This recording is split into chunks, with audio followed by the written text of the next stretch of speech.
Number one, put God first. Put God first in everything you do. Everything that you think you see in me, everything that I've accomplished, everything that you think I have, and I have a few things, everything that I have is by the grace of God. Understand that. It's a gift. 40 years ago, March 27th, 1975, it was 40 years ago, just this past March, I was flunking out of college. I had a 1.7 grade point average. I hope none of you can relate. I had a 1.7 grade point average.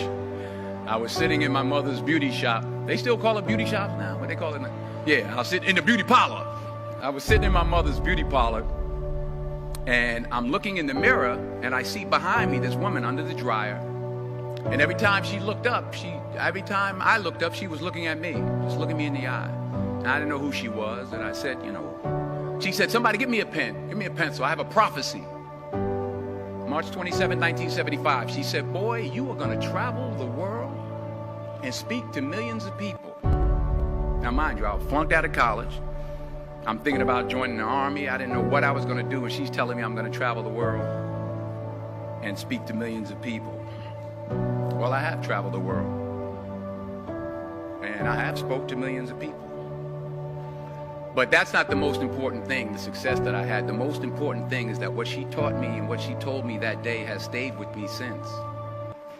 I've been protected. I've been directed. I've been corrected. I've kept God in my life, and it's kept me humble. I didn't always stick with him, but he always stuck with me. So stick with him in everything you do. If you think you want to do what you think I've done, then do what I've done and stick with God. Number two, fail big. That's right. Fail big. Today's the beginning of the rest of your life, and it can be very frightening. It's a new world out there. It's a mean world out there, and you only live once. So do what you feel passionate about. Take chances professionally. Don't be afraid to fail. There's an old IQ test, was 9 dots, and you had to draw 5 lines with a pencil within these 9 dots without lifting the pencil. The only way to do it was to go outside the box. So don't be afraid to go outside the box. Don't be afraid to think outside the box. Don't be afraid to fail big, to dream big. But remember, dreams without goals are just dreams, and they ultimately fuel disappointment. So have dreams, but have goals. Life goals, yearly goals, monthly goals, daily goals. I try to give myself a goal every day. Sometimes it's just to not curse somebody out.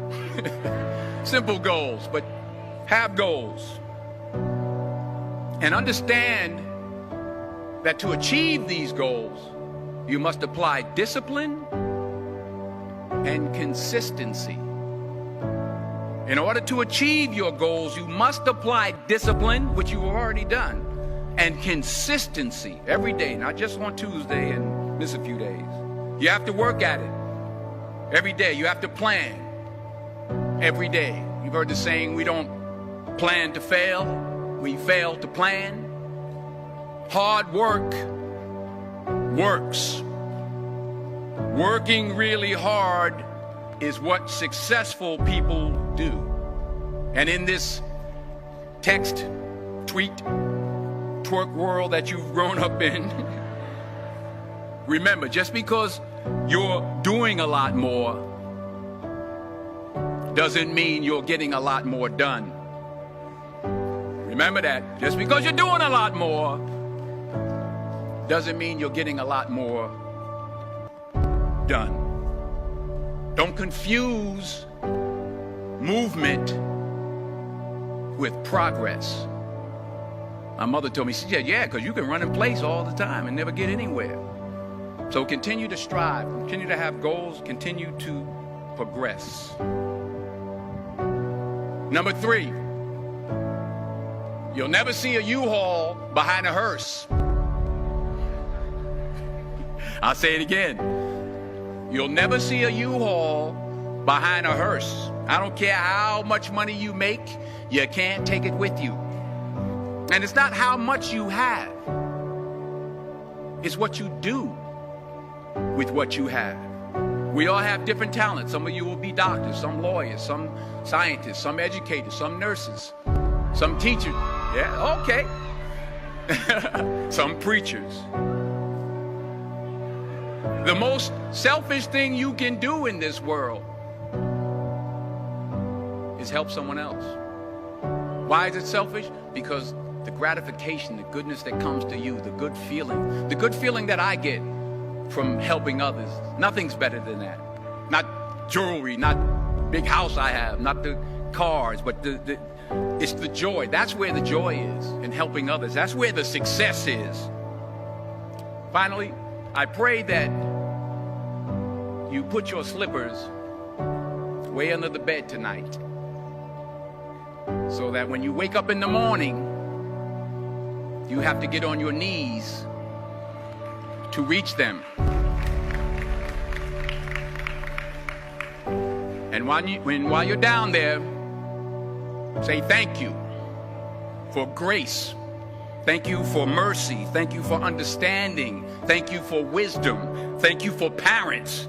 Thank you for love. Thank you for kindness. Thank you for humility. Thank you for peace. Thank you for prosperity. Say thank you in advance for what's already yours. That's how I live my life. That's why I am. One of the reasons why I am today. Say thank you in advance for what is already yours. True desire in the heart for anything good is God's proof to you, sent beforehand to indicate that it's yours already. I'll say it again.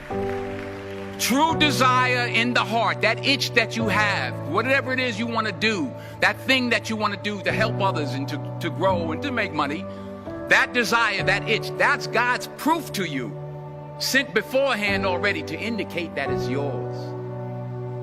And anything you want good, you can have. So claim it. Work hard to get it.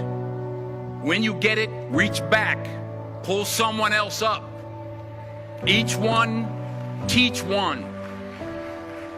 Don't just aspire to make a living.